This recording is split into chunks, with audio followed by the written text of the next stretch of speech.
Over the next 5 years, the largest cohort of the baby boomer generation will reach retirement age, and while it's broadly assumed that they'll have a comfortable retirement, a recent analysis of their assets shows that more than half of this final group of boomers are not financially prepared to retire whatsoever. Younger viewers might be shocked to hear this. After all, much has been made of the data showing that while retirees make up only 17% of the population, they hold more than half of America's wealth. This is, of course, to be somewhat expected, as a group who have worked their whole lives should have more accumulated wealth than those just starting out in the workforce. The baby boom generation is usually defined in the United States as the group born between 1946 and 1964, during a post-World War II period of growing American affluence. The group now approaching retirement age are described in a new study as peak boomers, which are the group born between 1959 and 1964. This younger group of boomers are less financially secure than their siblings, who are often just a few years older, and many don't have sufficient savings to cover the costs of a comfortable retirement. A 2022 Federal Reserve study found that 43% of 55 to 64-year-olds had no retirement savings at all, and that 30% of Americans over the age of 65 were economically insecure, which was defined as bringing in less than $27,000 per year per person. The fact that this younger cohort of boomers are less financially prepared than the group already of retirement age means that this problem is only going to grow. The new study from the Retirement Income Institute shows that based on an analysis of their assets, 2/3 of peak boomers will be financially challenged in retirement. This group are a group who mostly entered the workforce right at the time when defined benefit or traditional retirement plans disappeared. A defined benefit plan is a retirement plan that guarantees a fixed monthly payment to retirees, which is usually protected by federal insurance. When an employee dies, their beneficiaries often receive additional payments depending on the plan. This type of retirement plan has mostly been replaced by defined contribution plans, where a defined amount is contributed each month, but the eventual payout is unknown and depends on a combination of how much was set aside and investment returns. According to the study, just under a quarter of peak boomers have defined benefit plans, and the group with these plans mostly had union jobs for private employers or worked for state and local governments. The most common retirement plans amongst peak boomers are defined contribution plans like 401ks. 48% of peak boomer men have defined contribution plans with median holdings of just under $100,000, and 41% of peak boomer women have these plans with median holdings of just under $60,000. The greatest disparity within this group is explained by educational attainment. 55% of peak boomer college graduates have defined contribution accounts with assets worth $117,000, compared to 40% of high school graduates having these accounts at all, with assets of only $31,000. Only 13% of those without high school diplomas have defined contribution accounts whatsoever, and these accounts have a median balance of around $10,000. Boomers, of course, own assets other than just retirement accounts. Many own homes, cars, collectibles, cash savings, and things like that. According to the study, more than half of peak boomers have total assets of $250,000 or less and can be expected to rely primarily on Social Security as their main source of income in retirement. One of the co-authors of the study, Robert Shapiro, writes that America has never seen so many people reaching retirement age over a short period, and well over half of them will find it challenging to meet their needs through their retirements, let alone maintain their current standard of living. They lack the protected income that many older boomers have from solid pensions or higher savings. So how did American retirees find themselves in this position, and how much do you need to save to have a comfortable retirement? Learning a little every day is one of the most important things that you can do, both for personal and professional growth.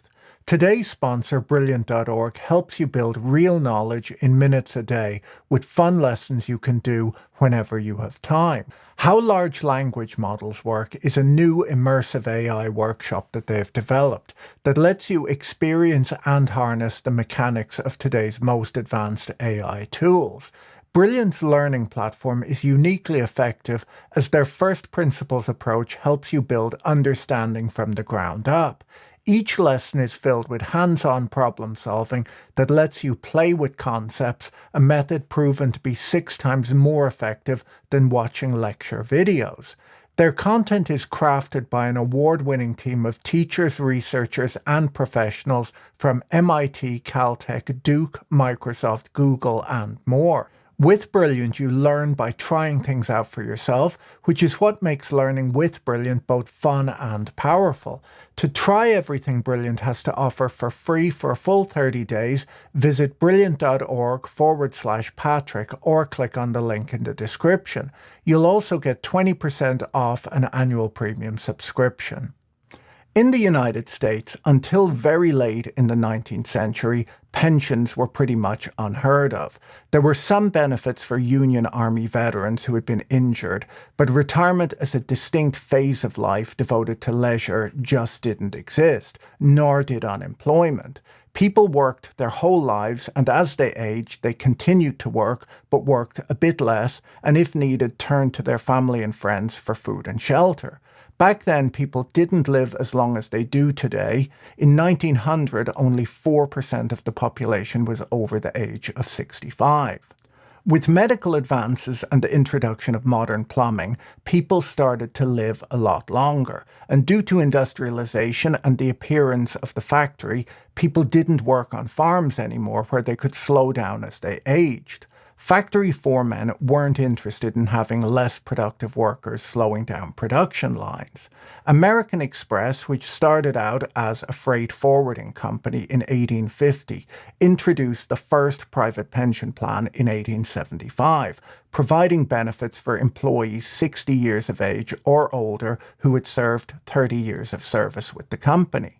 The railroads, which were the high-technology companies of the day, followed suit. This allowed them to attract the best workers and incentivize the workers to stay on the job as they only got a pension after 30 years of service. And it allowed companies to retire the older workers and replace them with younger, more productive workers. The railroads were soon followed by banks, insurers, and utilities, the kind of companies interested in attracting and keeping a stable and skilled workforce. Changes to the tax code meant that money put into pension plans was tax deductible, so by the late 1920s, a significant minority of employers offered pension plans of some sort. Some of the biggest factories in the United States were the car companies in Detroit, who paid their workers well, but were adamantly opposed to trade unions. In 1927, when the Model T Ford was discontinued, 100,000 workers around the world were put out of work for months while the factories were retooled for the Model A. A few years later, the Great Depression saw wage cuts and layoffs on a much larger scale. Life was not easy for an auto worker. Labour unions grew in power during the Great Depression as workers turned to them to find work and protection. An out-of-work physician in California, Dr. Francis Townsend, began agitating for a national retirement scheme where the government would distribute $200 per month to each American over the age of 60 and pay for it with a sales tax. He argued that the increase in consumption would boost the economy. Millions of Americans joined Townsend clubs, and to a certain extent, Social Security was enacted in 1935 as a response to this agitation. The businesses who had been early adopters of pension plans, like the railways, hadn't done much analysis on the long-run cost of these programs. They simply paid benefits from general funds. As business conditions worsened during the Depression, the railroads in particular came under stress. The Pennsylvania Railroad, whose pension expense had been $235,000 in 1900, had reached $8 million by 1931. The railways were less profitable and were dealing with competition from long-distance trucking. They discovered during this slowdown that pension expenses, unlike wages, could not be reduced with the business cycle. It got so bad as the railroads fell into bankruptcy that railroad pensions had to be bailed out by Congress with the Railroad Retirement Act. By the end of the Second World War, around the time the first of the boomers were being born, America's demographics had changed. Now 7% of Americans were over the age of 65, twice the percentage from 1900, and experts projected that this percentage would double again by 1980. Two government policies enacted during the war had incentivized the growth of pension schemes. The first was a tax on excess profits, which made the tax shelter offered by retirement plans more attractive to employers. The second was a government freeze on cash wages, which incentivized businesses to offer non-cash benefits like pensions to workers to attract talent. By the end of the war, 1/6 of the US workforce now had pensions, but they were mostly offered to professionals, not blue-collar workers. The National Labour Relations Act of 1935 had given workers the right to form unions and the right to collective bargaining. Its effect was muted during the Great Depression and during the war, but the unions erupted once the war ended as workers had been squeezed by wartime inflation combined with pay freezes. There was a series of crippling strikes against steel mills, coal mines, shipping companies, refineries, and auto manufacturers, which almost ground the US economy to a halt. President Truman took control of the coal mines and railroads to keep the economy alive. He threatened to use the army as strikebreakers and asked Congress for the power to draft strikers into the military to then make them work. As a part of this temporary emergency legislation, I request the Congress immediately to authorize the President to draft into the armed forces of the United States all workers who are on strike against their government. The strike lasted for 21 months, and the unions finally accepted Truman's terms and returned to work. As inflation ebbed and the Cold War escalated, public opinion was less sympathetic to organized labor. Unions reduced their demand for pay raises and instead asked for pensions and other benefits that employers were more willing to agree to. Post-war welfare states were emerging in Europe, where Britain had nationalised coal, rail, gas and electricity, and built public housing such that 40% of the population lived in government housing up until the 1980s.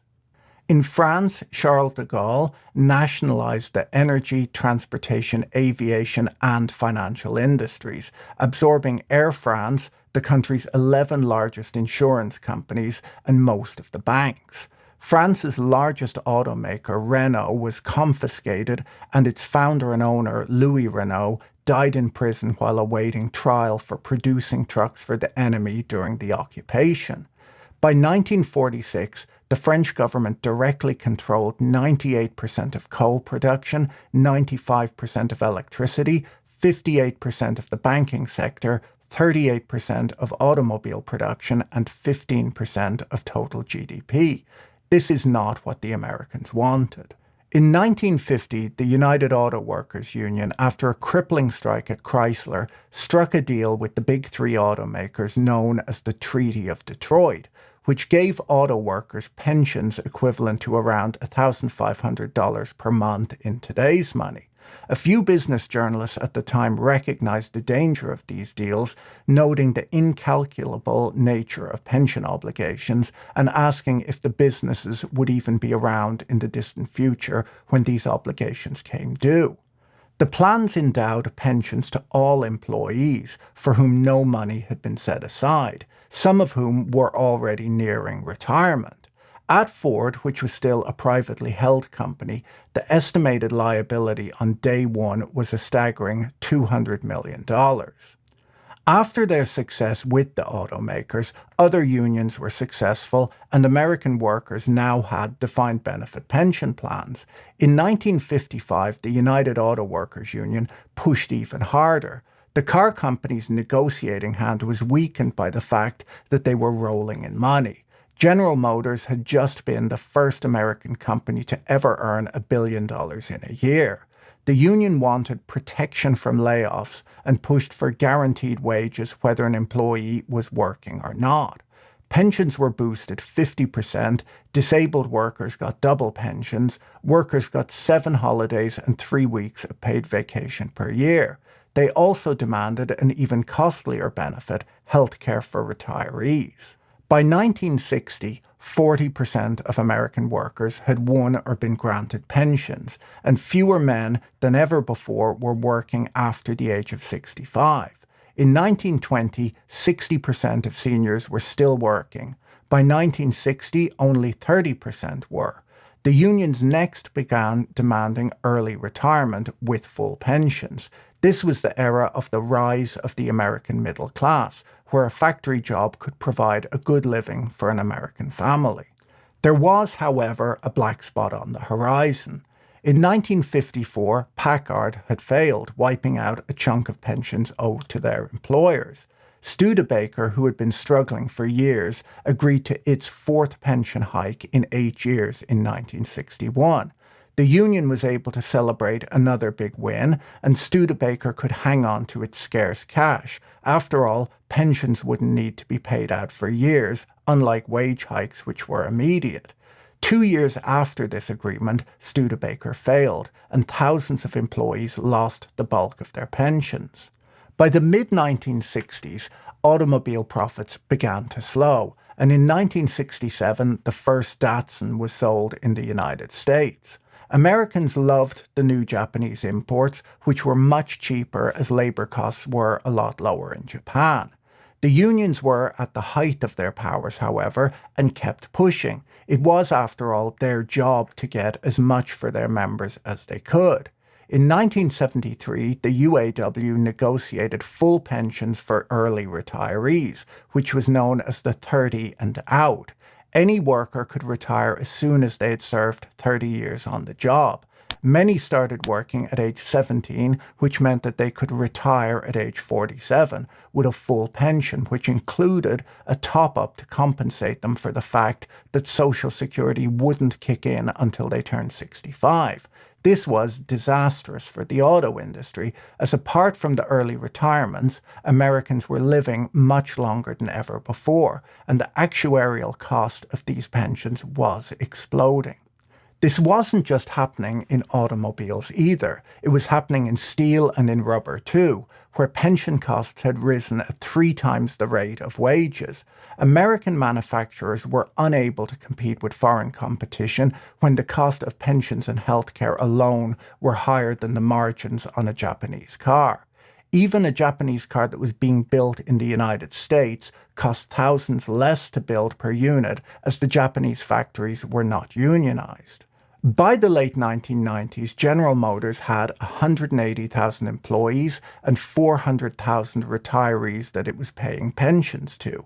In 2001, Bethlehem Steel had 8 times more retirees than workers, and its pension fund was $3.7 billion in the hole.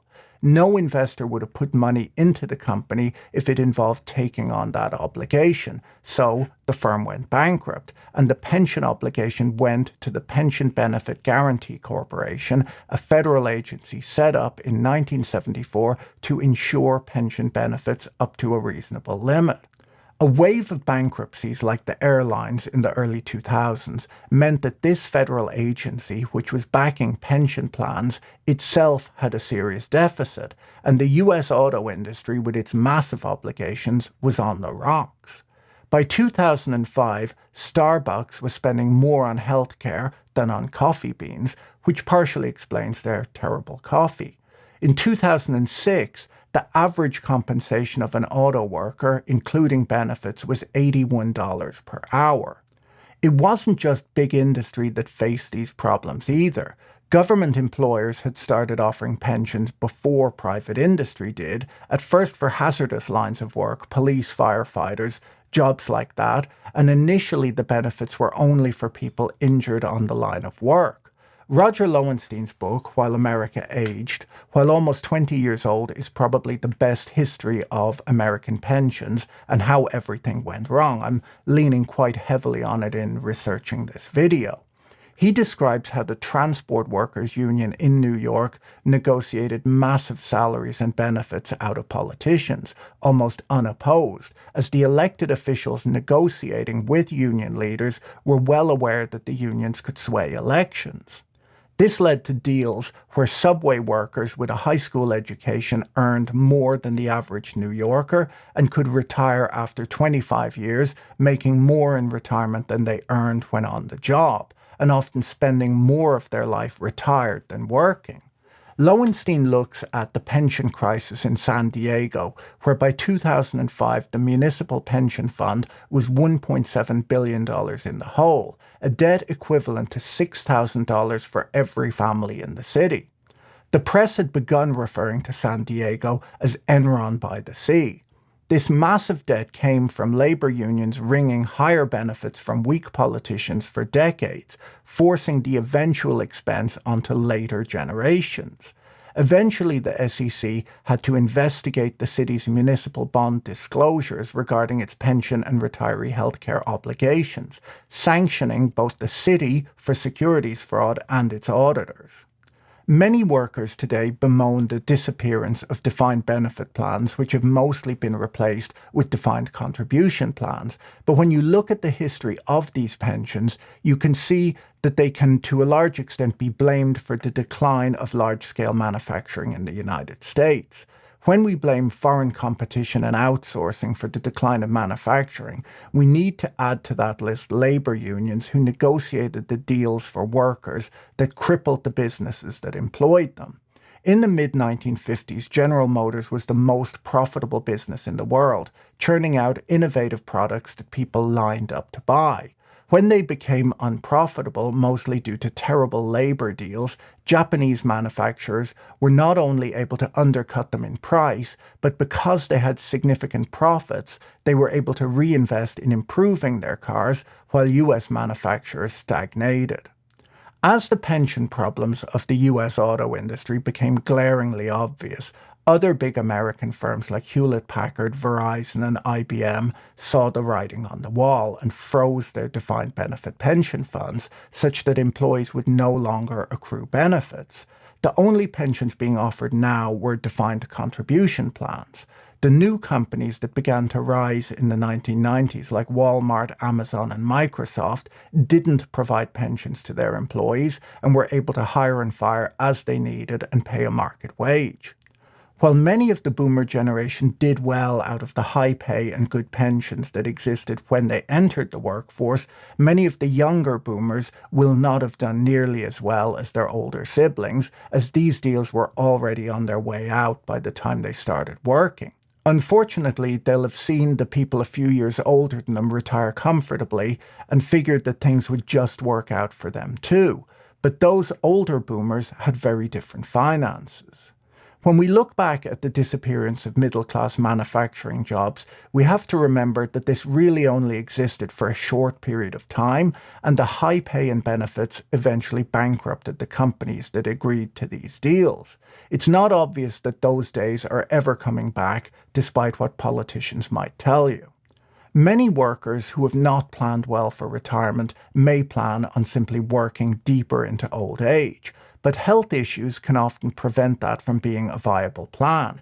If you remember from the start of the video, the least educated workers are usually the ones without good retirement plans, many of whom will have earned a living doing physical work, which can be harder to do as you age and your health deteriorates.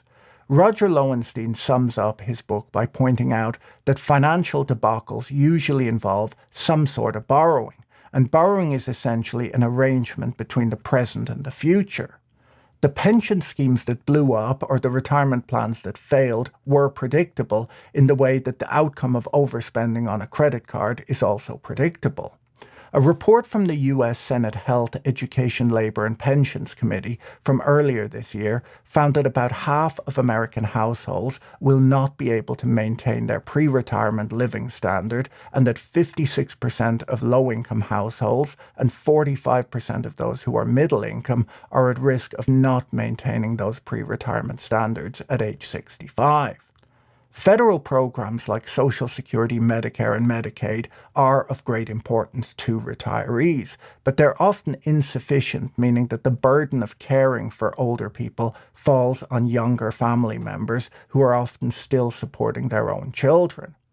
As the boomer generation leaves the workforce in the next 5 years, it can be expected to have an impact on the economy.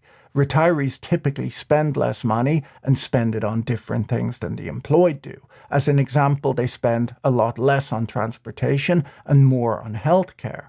To offset the lower spending, economists highlight that productivity can be expected to grow as young people replace the elderly in the workforce. So how much should you be setting aside or have set aside for retirement today? Well, according to T. Rowe Price, by age 35 you should have set aside a year to a year and a half's income as retirement savings. By age 50 you should have 3.5 to 6 years of salary as savings, and by retirement you should have 7.5 years to 13.5 years worth of salary set aside. Their assumptions are that this money is in a tax-deferred retirement account and is invested to earn 7% per year, which means it's mostly allocated to stocks rather than bonds or real estate. If you found today's video interesting, you should watch this one next. Don't forget to check out our sponsor, Brilliant.org, using the link in the video description. See you in the next video. Bye.